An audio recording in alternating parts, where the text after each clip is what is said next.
பழுதொன்றும் வாராத வண்ணமே விண் கொடுக்கும் மண்ணளந்த சீரான் திருவேங்கடம். அடுத்த பாசுரத்தினால பொய்கை ஆழ்வார் அருளி செய்கிறார். வழி நின்று நின்னை தொழுவார். வழி அப்படின்னா சாஸ்திரம் காட்டிய வழி. பகவானை அடைவதற்கு பக்தி பிரபத்தி அப்படிங்கிற 2 வழிகள் சாஸ்திரத்தாலே காட்டப்பட்டுள்ளன. அந்த வழி நின்று வைகல் தொழுவார், நின்னை தொழுவார். சாஸ்திரம் சொன்ன வழியிலே பகவானிடத்தில் பக்தி செய்பவர்கள் வழுவா மொழி நின்ற மூர்த்தியரே யாவர். பழுதொன்றும் வாராத வண்ணமே, சாஸ்திரம் சொன்ன கிரமம் மாறாம பகவானிடத்துல பக்தி செய்யணும். அப்படி பக்தி விடாமல் செய்யக்கூடியவர்கள், அவர்களுக்கு பழுதொன்றும் வாராத வண்ணமே விண் கொடுக்கும். அவர்களுக்கு வைகுண்டத்தை கொடுக்கக்கூடியவன் மண் அளந்தவன். திருவிக்கிரம அவதாரம் பண்ணி மண்ணை அளந்தவன் சீனிவாசன்.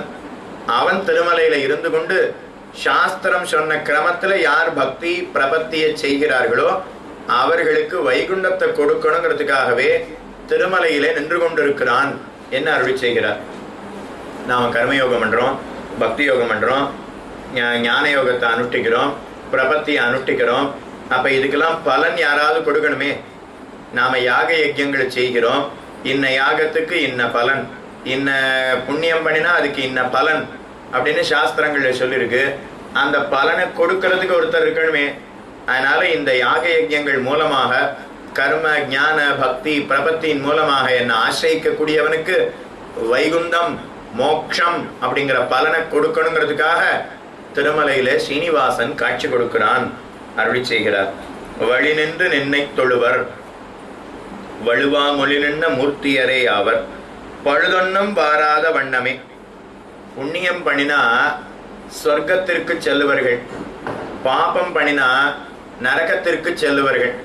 நாம அநேகமா நாம என்ன நினைச்சுட்டு இருக்கோம்னா, ஓ சொர்க்கலோகம்னா வைகுந்தமோ அப்படின்னு நினைச்சுட்டு இருக்கோமே. அன்று புண்ணியம் பண்ணினா அவ சொர்க்கலோகம் போவா. வைகுந்தத்துக்கு போகணும்னா பாப புண்ணியம் 2ம் தொலைய வேணும்.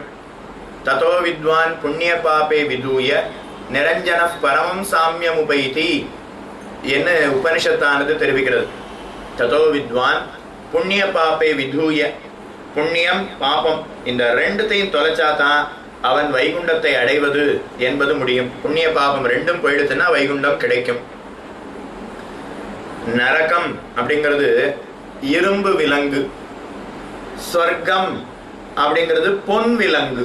சொர்ணத்தினால விலங்கு, சொர்ணத்தினால தங்கத்தால கைக்கு விலங்கு மாட்டிருக்காங்கிறதுனால அது ஏற்றம்னு சொல்ல முடியுமா?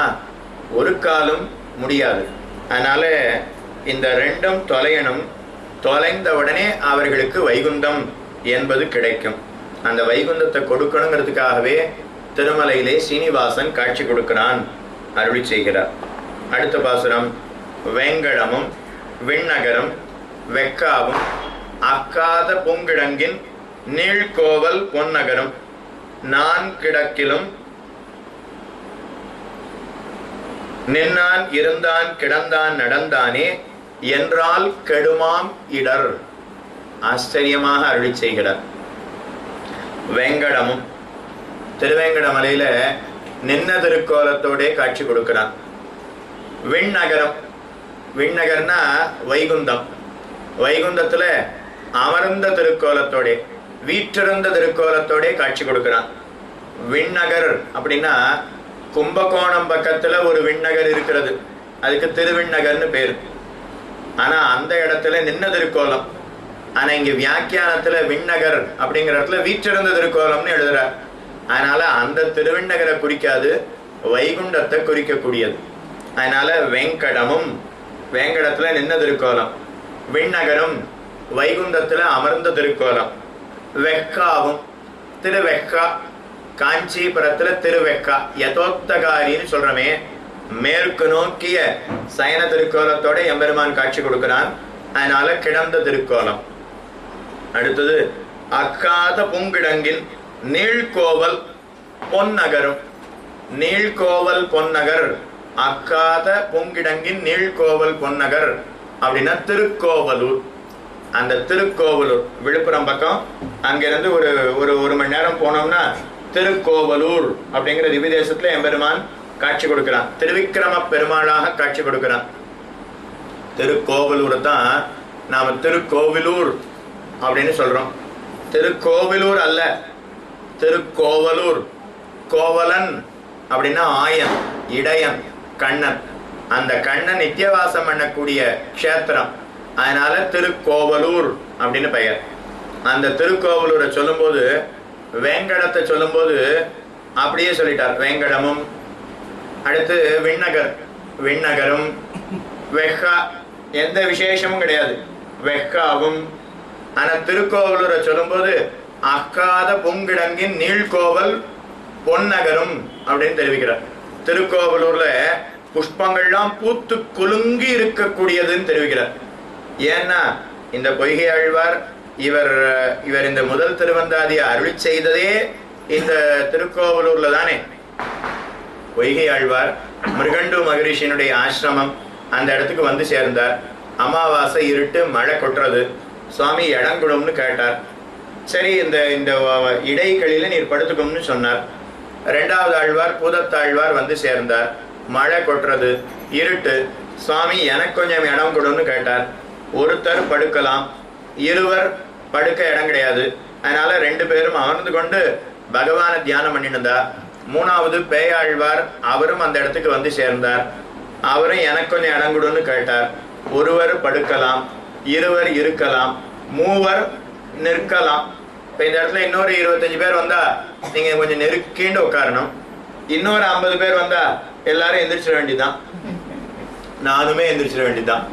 உங்களுக்கு மட்டும் இல்ல, இப்ப எனக்கும் அதே தான். அதனால இப்ப ஒருவர் படுக்கலாம், இருவர் இருக்கலாம், மூவர் நிற்கலாம். இந்த மூவர் பகவத் பக்தர்கள். பகவத் பக்தர்கள் எங்க இருக்காளோ அங்கதான் பகவானும் எழுந்தருளி இருப்பான். துளசி கானனம் எத்திர எத்திர பத்ம வனானிச்ச வசந்தி வைஷ்ணவோ எத்திர தத்திர சந்நிகிதோ ஹரிஹி.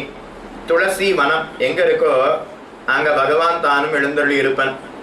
தாமரை புஷ்பம் எங்க பூத்து குலுங்கிறதோ அங்க பகவான் தான் எழுந்தருளி இருப்பன். பகவானுடைய பக்தர்கள், வைஷ்ணவர்கள், விஷ்ணு பக்தி உடையவர்கள் எங்கே இருக்கிறார்களோ அங்கே பகவான் தானும் எழுந்தருளி விடுவன். இப்ப இவா 3 பேரும் விஷ்ணு பக்தி உடையவர்கள் தானே. அதனால பகவான் பார்த்து நாம் எதுக்காக இப்ப வைகுண்டத்துல இருக்கணும், நாமளும் இவா இருக்கக்கூடிய இடத்துல வந்து சேருவோம். ஏன்னா அவன் இவாளோட வந்து சேர்ந்தான். ஏற்கனவே இங்க இடம் இல்லை, இதுல அவர் வேற வந்தார். ஸ்ரீதேவி நாச்சியார் வந்தாள், பூமிதேவி நாச்சியார் வந்தாள், நீலாதேவி நாச்சியார் வந்தாள், ஆதிசேஷன், விஸ்வக்சேனர், கருடாழ்வார், இத்தனை பேர் எல்லாரும் சேர்ந்து நெருக்கிறார். அதனால பொய்கை ஆழ்வார் பார்த்து யாரோ நெருக்கிறாளே, இவரை எப்படி நாம தெரிஞ்சுக்கிறது என்ன அவர் ஒரு விளக்கேற்றினார்.